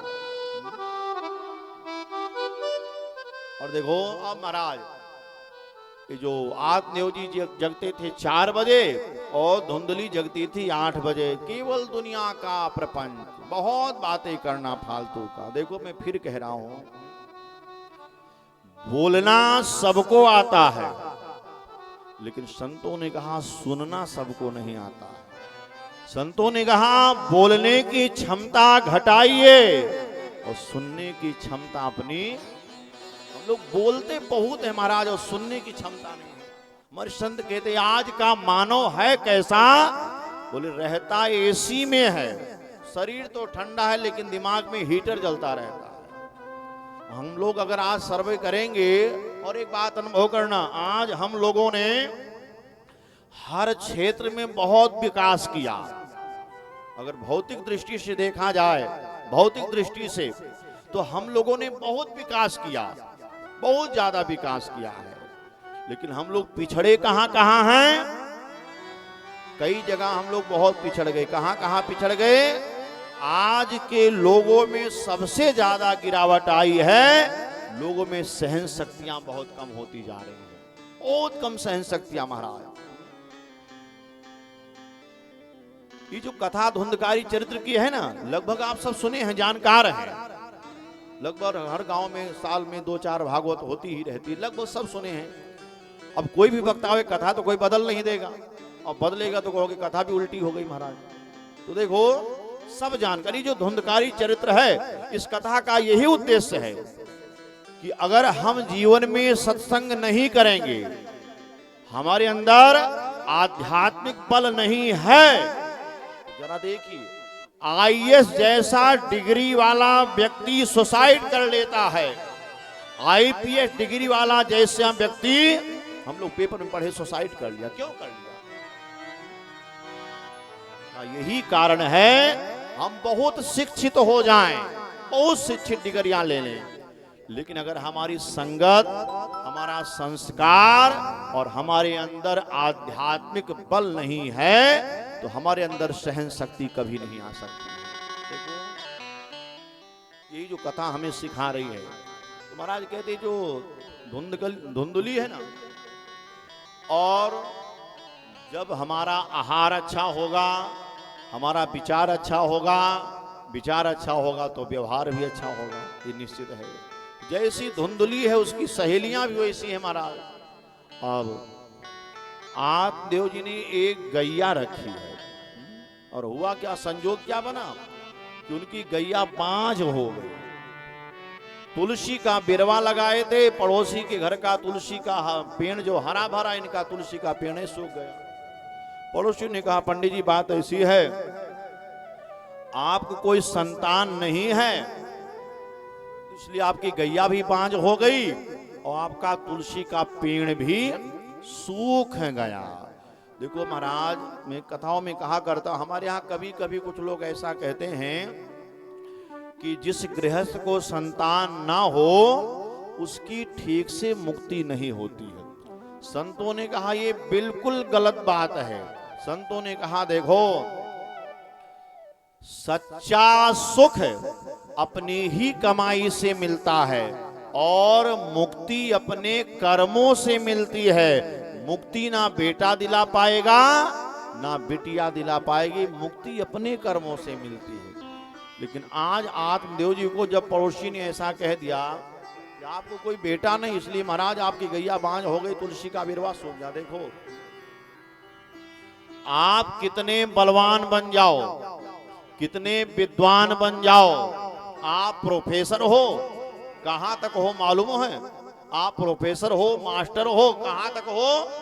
केवल गांव के चौराहे तक। और जैसे घर पहुंचोगे घर वाली के सामने, हमारे संत कहते हैं देखो दुनिया को समझा ले जाओगे, लेकिन ये दो लोगों को समझा पाना बहुत कठिन माना गया। कौन? एक तो पड़ोसी और दूसरी पत्नी। आप दुनिया को समझा ले जाओगे, इन दो लोगों को समझा पाना बहुत कठिन माना गया। दुनिया आपको महान मान लेगी, लेकिन जब ये दो लोग महान मान ले, पड़ोसी कितनों आप हो जाओ, ये वही नाम पुकारेगा जो गांव वाला, घर वाला। और घरवाली क्या कहेगी? हाँ, अगर ये गुण ही ना होता तो आप कौनों काम के नहीं थे। तुम्हारा देखो, अब जब पड़ोसियों ने ऐसा कह दिया आपको बेटा नहीं, इसलिए गैया बांझ हो गई, तुलसी का विरवा सूख गया। आज आत्मदेव जी के हृदय में बहुत गलानी हुई और महाराज कहते हैं जंगल की तरफ चल दिए। आइए, भगवान के नाम की महिमा है। दो पंक्तियों का भजन है, कथा कल से प्रारंभ होगी। देखिए हमारे यहाँ 4 युग हैं, सतयुग, त्रेता, द्वापर और कलयुग। चारों युगों में भगवान को पाने के लिए 4 रास्ते बताए गए हैं। ध्यान प्रथम युग, मख विधि दूजे, द्वापर परितोषित प्रभु पूजे, और कलयुग केवल नाम। देखो कलयुग में भगवान को पाने की एक ही विधि है, भगवान का नाम गाइए, भगवान का कीर्तन गाइए। आइए सब मिलकर के गा लेते हैं। अमृत है हरि नाम जगत में, इसे छोड़ विषय विष पीना। हरि नाम कहे तो जीना, हरि नाम कहे तो जीना क्या। अमृत है हरि नाम जगत में, अमृत है हरि नाम जगत में, इसे छोड़ विषय विष पीना क्या। हरि नाम नहीं तो जीना, हरि नाम नहीं तो जीना। बोलिए वृंदावन बिहारी लाल की।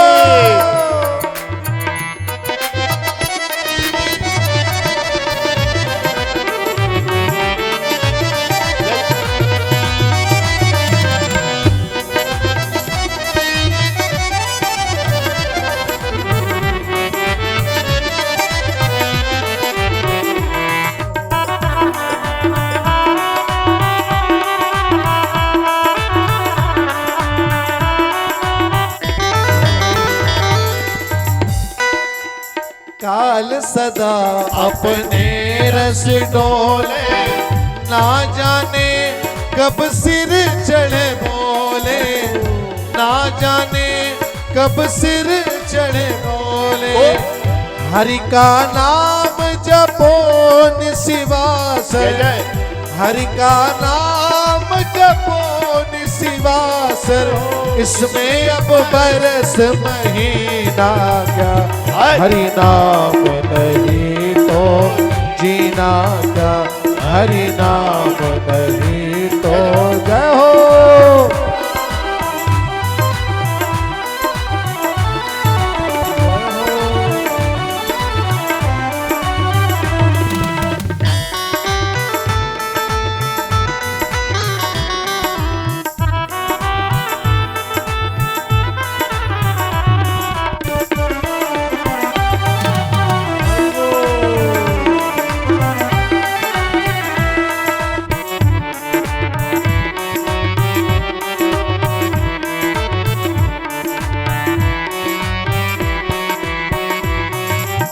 भूषण से सब अंग सजावे, रसना पर हरि नाम नावे, रसना पर हरि नाम नावे।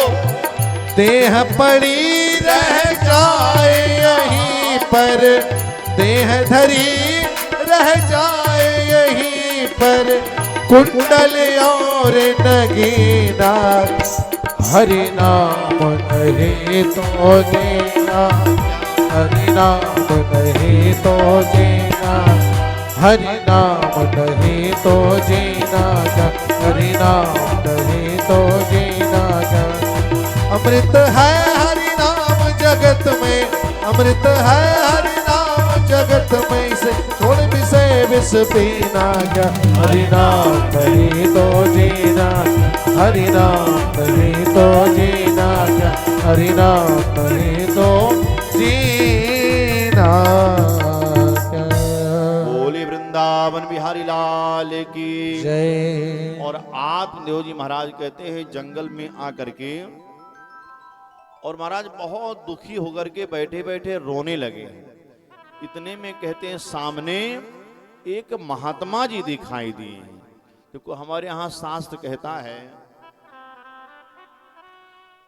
हम कितनी भी कथा गाएं सुने, कितनी भी भक्ति करें, बिना संत कृपा के आज तक किसी को भी भगवान मिले नहीं।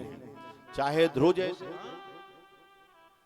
ध्रुव जैसे भक्त हुए, चाहे प्रहलाद जैसे भक्त हुए, बिना संत कृपा के बोले भगवान नहीं मिल सकते हैं।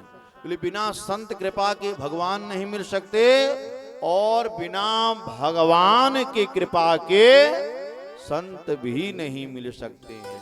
अब मोहि भाव भरोस हनुमंता, बिनु हरि कृपा मिलहि नहीं संता। संता। तो ये नियम है, बिना संत कृपा के भगवान नहीं मिलते, और बिना भगवान की कृपा के संत भी नहीं मिलते। देखो जीवन में सुपात्र संत का मिलना ही भगवान की कृपा का साक्षात प्रमाण माना गया है। जीवन में जब कोई सुपात्र संत मिल जाए समझो भगवान की कृपा असीम हो गई। तो आइए दौड़ करके आत्मदेव जी ने महात्मा जी के चरणों में सिर रख दिया। आंखों से आंसुओं की धारा बहने लगी।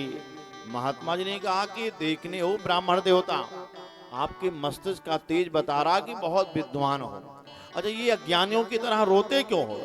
आत्मदेव जी ने कहा कि मेरा बुढ़ापा आ गया और मुझे कोई संतान नहीं है।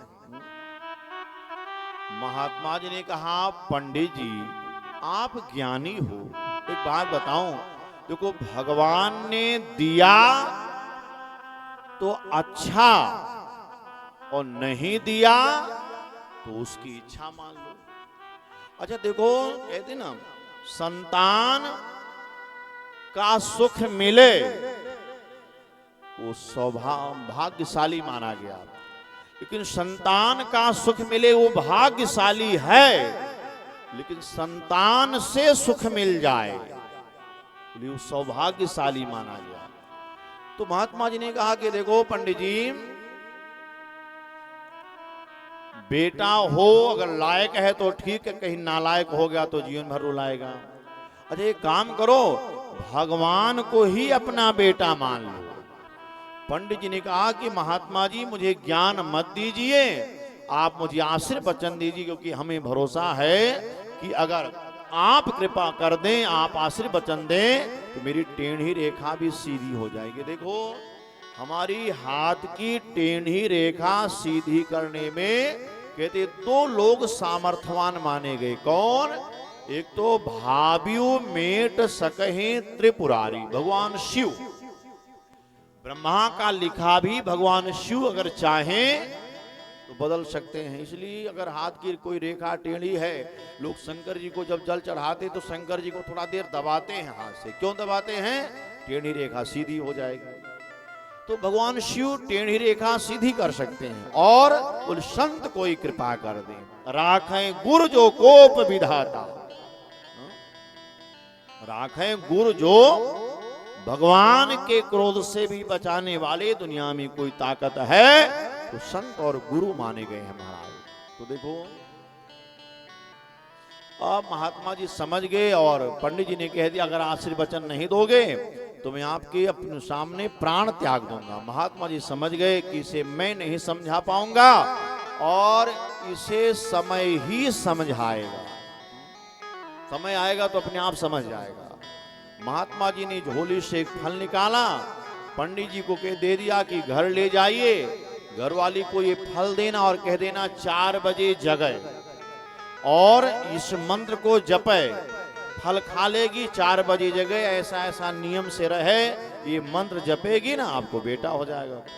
अब आत्मदेव जी बहुत प्रसन्न होकर के घर आए, घर वाली को देवी महात्मा जी ने फल दिया है, 4 बजे जगना, ये मंत्र जपना, ऐसे ऐसे हमको बेटा हो जाएगा। अब आत्मदेव जी तो चले गए, लेकिन धुंधुली ने सोचा, देखो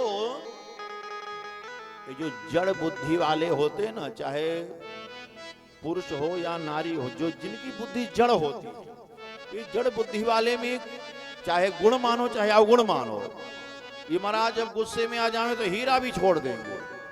कुछ लोग लोभों से सेवा नहीं कर पाते हैं। कौन लोग? जो जड़ बुद्धि वाले होते हैं, वो लाभ नहीं ले पाते हैं कि लाभ है चलो सेवा कर लें, क्योंकि बुद्धि में जड़ता आ जाती है उनकी। धुंधुली ने सोचा कि धुंधुली ने अपनी सहेली को कहा कि मैं फल खाऊंगी, गर्भ में बालक आएगा, पेट मेरा फूल जाएगा, कहीं गांव में डाकू आ गए तो मैं भाग नहीं पाऊंगी, और मैं जब बिस्तर पे पड़ी रहूंगी मेरी ननद आएगी, ना जाने क्या क्या घर में इधर उधर करती रहेगी। धुंधुली ने कहा, देखो ये ज्यादा व्याख्या नहीं, कथा कल से है, लेकिन इस स्वभाव की भी माताएं होती हैं, 2 स्वभाव के, कुछ कहते ना खाओ पियो उड़ाओ, हाँ? मतलब जो जड़ बुद्धि की, उनको ज्यादा भविष्य का कोई मतलब लेना देना नहीं। तो ये धुंधुली ने कहा कि मेरे विचार से तो दुनिया में 2 नारी सुखी हैं, बांझ और विधवा, कोई प्रपंच नहीं, बहुत दुनिया में सुखी है। धुंधुली ने कहा ये सब तो मेरे बस की बात नहीं है कि गर्भ में बालक आए, रोज गैस बनेगा, गांव में कहीं डाकू आ गए, मैं भाग नहीं पाऊंगा। धुंधुली ने कहा कि इससे अच्छा तो मुझे बेटा ही ना हो। तो सहेली ने कहा लेकिन इस फल का हम लोग क्या करेंगे?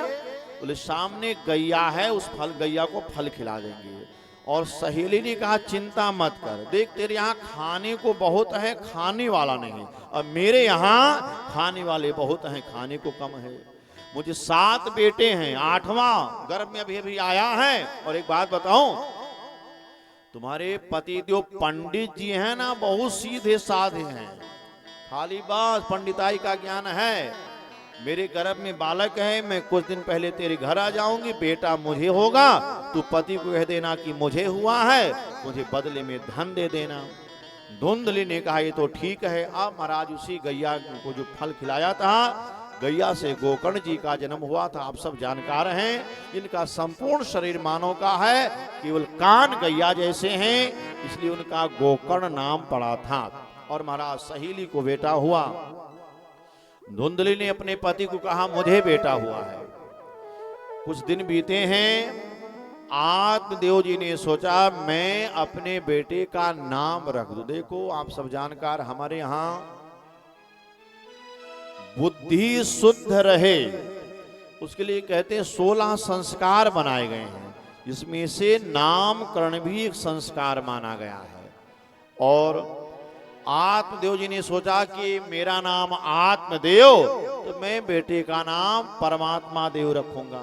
लेकिन धुंधुली ने कहा गलत, बेटा मेरा तो नाम भी मैं ही रखूंगी। आत्मदेव जी ने कह दिया ठीक है। तब धुंधुली ने कह दिया मेरा नाम धुंधली है और मेरे बेटे का नाम धुंधकारी होगा। इसलिए देखो नाम भी बहुत सोच समझ कर, मैं क्या करता हूं 100% तो नहीं लेकिन 80% नाम का भी व्यक्ति के जीवन में प्रभाव पड़ता है। श्री कृष्ण गोविंद हरे मुरारे, हे नाथ नारायण वासुदेव। जय जय। श्री कृष्ण गोविंद हरे मुरारे, हे नाथ नारायण वासुदेव। जय जय। हे नाथ नारायण वासुदेवा, हे नाथ नारायण वासुदेव।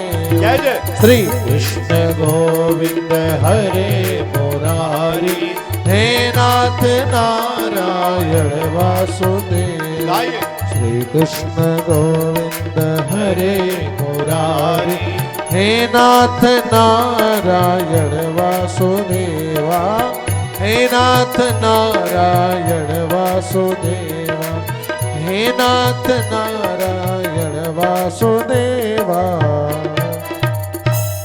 और कहते महाराज ये धुंधकारी जो है ये बचपन से ही बहुत उदंडी स्वभाव का हुआ। खेल खेल में किसी बच्चे को कुएं में धक्का दे देना, किसी बच्चे की वस्तु चुरा लाना। और महाराज कहते थोड़ा जब और बड़ा हुआ ना तो ये चोरी करने लगा और घर के ही ये बर्तन बेचने लगा, घर के गहने बेचने लगा।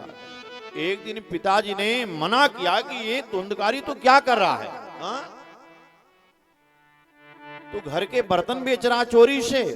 और महाराज जब पिताजी ने मना किया तो आज ये धुंधकारी अपने पिता को ही मारने दौड़ पड़ा। देखो जितने लोग यहां बैठे हैं, जहां तक मेरी आवाज जा रही है, आज भी दुनिया में बहुत धुंधकारी पड़े हैं कि जिन माँ बाप ने जन्म दिया है। हमारे यहाँ भगवान राम ने अपने श्री मुख से कैकेयी जी को कहा था, मैया ऐसे बेटे के लिए कांटे भी फूल बन जाते हैं, जंगल भी महल बन जाते हैं। जो बेटा अपनी सेवा से अपने माँ बाप को प्रसन्न कर लेता है, भगवान ने कहा था मैया ऐसा बेटा दुनिया में दुर्लभ है जिस बेटे के सिर पे उसके माँ बाप का आशीर्वाद हो जाता है।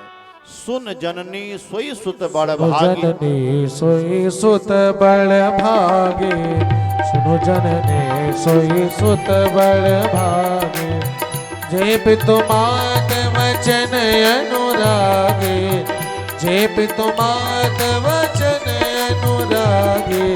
तनय मातु पितु तो सनिहारा, दुर्लभ जननी सकल संसारा। और महाराज जब ये धुंधकारी अपने पिता को मारने दौड़ पड़ा तब आत्मदेव जी को तो महात्मा जी की बात याद आ गई। ओहो, महात्मा ने मुझे ठीक समझाया था कि भगवान ने अगर दिया है तो अच्छा, नहीं दिया तो जबरदस्ती मत मांगो। कई बार जब हम लोग जबरदस्ती मांगते हैं तो भगवान दे तो देते हैं लेकिन बाद में पछताना पड़ता। इससे अच्छा तो ना ही मांगे होता तो अच्छा था। अब आज आत्मदेव की देव जी के हृदय में बहुत गलानी होने लगी कि महात्मा ने मुझे ठीक समझाया था लेकिन मैं माना नहीं। और महाराज बैठे बैठे आत्मदेव जी रोने लगे हैं। उसी समय गोकर्ण जी का आना हुआ और गोकर्ण जी ने कहा पिताजी आप रो क्यों रहे हो, किसके लिए रो रहे हो? देखो दुखी उसके लिए होना चाहिए जो आपका अपना है। अच्छा, जो आपको दुखी कर रहा है वो आपका अपना है? ऐसा मान लो हमारे पिछले जन्म का दुश्मन है, जो दुखी करे वो आपका अपना नहीं है, वो समझो ये मेरा दुश्मन है पिछले जन्म का, उसके लिए हमको क्या दुखी होना है। और कह दिया कि पिताजी जो शरीर है ना ये पंच तत्वों में विलीन हो जाएगा और सारी विपत्ति का कारण केवल आसक्ति है। मोह सकल व्याधिन कर मूला, ऐसा दिव्य ज्ञान दिया। और आत्मदेव जी उसी रात में घर छोड़ करके, कौन घरवाली कौन बेटा, और आज जंगल में चले गए। भगवान का भजन किया, भगवान के धाम में गए हैं। और महाराज जब आत्मदेव जी चले गए तो ये धुंधकारी अपनी मां धुंधुली को सताने लगा। अब देखिए बिल्कुल संक्षेप में, धुंधकारी ने सताया दोनों को, पिताजी को भी सताया और मां को भी सताया, लेकिन दोनों ने दो रास्ता अपनाया। पिता को सताया तो पिताजी कहां चले गए? जंगल में चले गए भजन करने के लिए। और मां ने क्या किया? वो कुएं में कूद करके उसने आत्महत्या कर ली। देखिए कारण क्या है? आत्मदेव जी को गोकर्ण जैसे संत का सत्संग मिल गया तो भजन करने के लिए चले गए। वो बेटी ने सताया, दुखी नहीं हुए, छोड़ दिया सब, जाओ। और धुंधली ने कुएं में कूद करके आत्महत्या कर ली महाराज। तो देखो अब जब माँ भी चली गई, धुंधकारी ने ला करके घर में 5-5 वैश्याओं को रख लिया है। एक दिन राजा के यहाँ चोरी की है और वैश्याओं ने सोचा ये पकड़ा जाएगा तो हम भी साथ में पकड़े जाएंगे। और कहते मरा धुंधकारी को खटिया में बांध दिया, जिंदा ही उसके मुख पे अग्नि रख दिया, तड़प तड़प करके उसकी मृत्यु हुई ना। और वो धुंधकारी मरने के बाद कहते प्रेत बन गया। गोकर्ण जी ने जब तीर्थयात्रा में ऐसा सुना कि मेरे भाई धुंधकारी की मृत्यु हो गई, तब गया जी में पिंडदान कर दिया। अब देखिए बात, जहां तक मेरी आवाज जा रही है, पितृदोष और किसी की अकाल मृत्यु हुई है, ये गया में पिंडदान से भी नहीं समाप्त होता है। ये कब समाप्त होता है, यही भागवत जी में प्रमाण है। कई बार कि हम अगर कोई पितर दोष है, अकाल मृत्यु है, कोई मुक्ति नहीं हुआ है, आप कितने भी उपाय करो, यही भागवत जी में प्रमाण है। जब तक भागवत की कथा नहीं सुनोगे या कराओगे या पाठ ही करा लो, तब तक बोले दोष से निवृत्ति नहीं हो सकती। गोकर्ण जी का अपने गांव जब आना हुआ और धुंधकारी ने बहुत डरवाने का प्रयास किया, गोकर्ण जी ने जल का छींटा दिया, भैया आपका परिचय। धुंधकारी ने प्रेत के रूप में आवाज लगाई, यहाँ भ्राता तुद्योस्मि धुंधकारी नामतः, मैं आपका भाई धुंधकारी हूं। गोकर्ण जी ने कहा मैंने आपका पिंडदान गया में किया, बोले मुझे मुक्ति नहीं मिल पाई। प्रातः काल हुआ, भगवान सूर्य को नमस्कार किया कि गया में पिंडदान के बाद भी अगर मुक्ति नहीं मिली तो अब कौन सी विधि बची है। तो भगवान सूर्य ने कह दिया आप इन्हें श्रीमद् भागवत महापुराण की कथा सुनाइए। व्यासपीठ पे गोकर्ण जी बैठे हैं और महाराज कहते हैं सामने अनेकों श्रोता बैठे हैं। और अब ये धुंधकारी आए कैसे, तो आज भी वो जो परंपरा चली आ रही है, जहां भी भागवत जी की कथा पाठ होता है 7 गांठ का कहते हैं बांस गाड़ दिया जाता, ये वही परंपरा है। सप्त ग्रंथि का बांस गाड़ दिया गया, धुंधकारी सूक्ष्म रूप से आकर के उसमें प्रवेश कर गया और महाराज 7वें दिन बांस की ग्रंथि फटी है और भागवत महापुराण की महिमा के प्रभाव से धुंधकारी जो प्रेत था दिव्य स्वरूप धारण करके प्रकट हो गया। श्री कृष्ण गोविंद हरे मुरारी, हे नाथ नारायण वासुदेव। श्री कृष्ण गोविंद हरे मुरारी, हे नाथ नारायण वासुदेव। हे नाथ नारायण वासुदेव, हे नाथ नारायण वासुदेव। जय जय। श्री कृष्ण गोविंद हरे मुरारी, हे नाथ नारायण वासुदेव। जय जय। श्री कृष्ण गोविंद हरे मुरारी, हे नाथ नारायण वासुदेवा। हे नाथ नारायण वासुदेवा, हे नाथ नारायण वासुदेव। और जो धुंधकारी अपने कर्म से कहते हैं प्रेत बन गया था, भागवत महापुराण की महिमा के प्रभाव से वो धुंधकारी दिव्य स्वरूप धारण करके प्रकट हो गया। भगवान के पार्षद विमान लेकर के आए हैं और यहीं पे कहते हैं गोकर्ण जी ने ये प्रश्न किया कि एक बात बताओ, यहाँ तो अनेकों श्रोता बैठे हैं और सबने भगवान की कथा सुनी है, लेकिन ये विमान आप केवल धुंधकारी के लिए ही क्यों लाए हो। तब भगवान के पार्षद ने कहा अनेकों श्रोता बैठे हैं, लेकिन जिस भाव से ये कथा धुंधकारी ने सुनी है उस भाव से किसी ने भी नहीं सुनी है। हमारे संत कहते हैं देखो, आप कथा पंडाल में जाइए और पंडाल में बैठिए, लेकिन संतों ने कहा प्रयास ये कीजिए कि आप पंडाल में बैठिए और आपके अंदर भी कथा बैठनी चाहिए। हमारे संत कहते हैं कथा सुन करके जब घर जाइए ना तो घर वालों को देखने से लग जावे कहां से आ रहे हो, कथा सुन करके, मतलब कथा सुन करके जाओ। स्वभाव में ऐसा बदलाव आए कि ऐसा लगे कि कथा सुन करके आए हो। तो धुंधकारी भगवान के धाम में गया है। और आइए, जैसा कि मैंने पहले ही आपको कहा कि आज केवल भागवत कथा का मंगलाचरण हुआ है। आप सबका सहयोग स्नेह रहा और हनुमान जी महाराज की कृपा रही तो कल ठीक 6 बजे से भगवान की मंगल कथा प्रारंभ हो जाएगी। समय से उपस्थित होकर के भगवान की कथा का लाभ लीजिएगा। और ये हमारा भी परम सौभाग्य है, इस पावन भूमि में भगवान की मंगल कथा गाने का शुभ अवसर प्राप्त हुआ है। आइए एक भजन, उसके बाद आरती और जैसी भी प्रसाद की व्यवस्था है। पुनः व्यासपीठ से आप सभी श्रोताओं को बहुत बहुत धन्यवाद। हमारे कथा के जो मुख्य यजमान हैं, बहुत बहुत आशीर्वचन। आइए एक भजन, उसके बाद आरती और प्रसाद।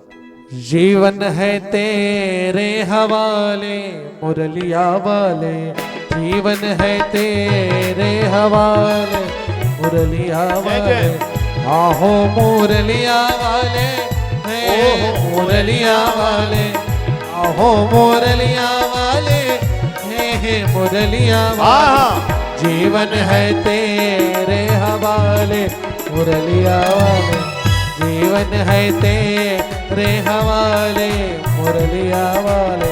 बलमा के बिहारी लाल की।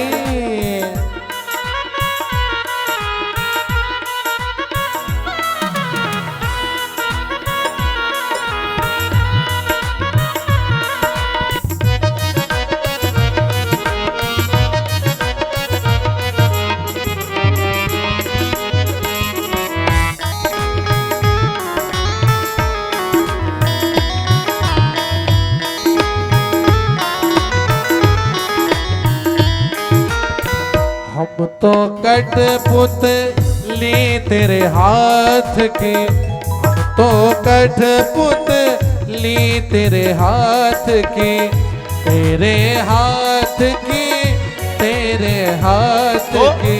चाहे तू जैसे न चाले मुरलिया वाले, जीवन है तेरे हवाले मुरलिया वाले, आहो मुरलिया वाले, आहो मुरलिया वाले, आहो मुरलिया वाले, हे मुरलिया वाले।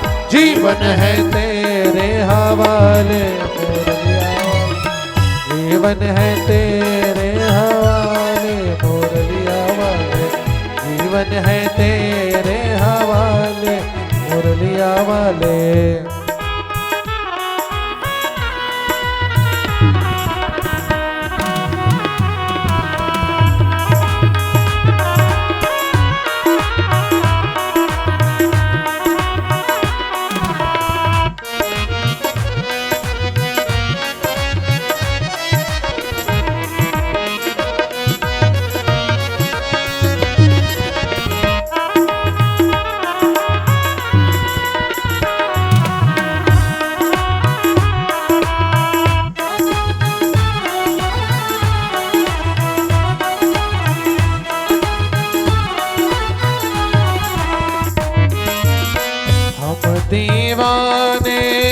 सब तेरे मोहन, हम दीवाने सब तेरे मोहन, हम दीवाने सब तेरे मोहन।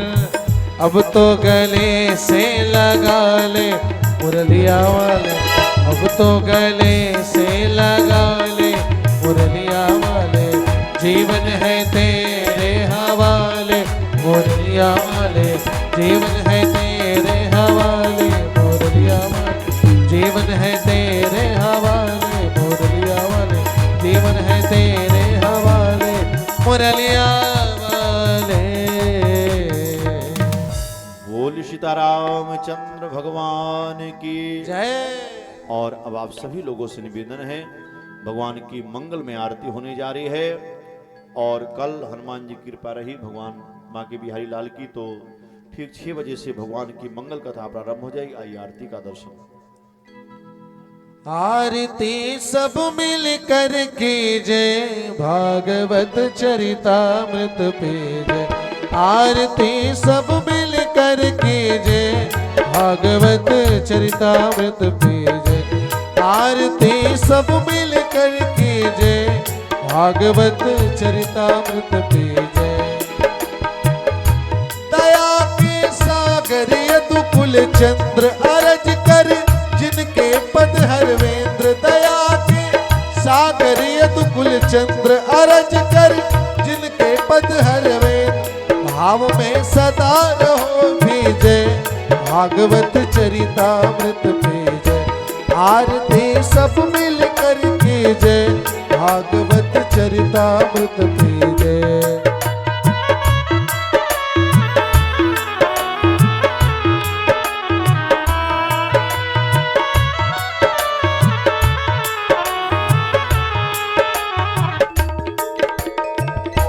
नाम रसना सो कर गुणगान। नाम रसना सो कर गुणगान।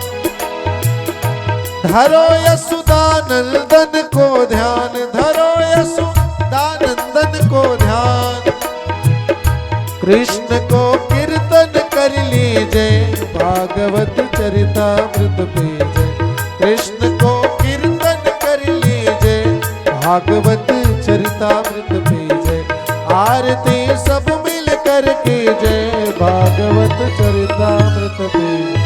आरती सब मिल कर कीजे भागवत चरितामृत पीजे।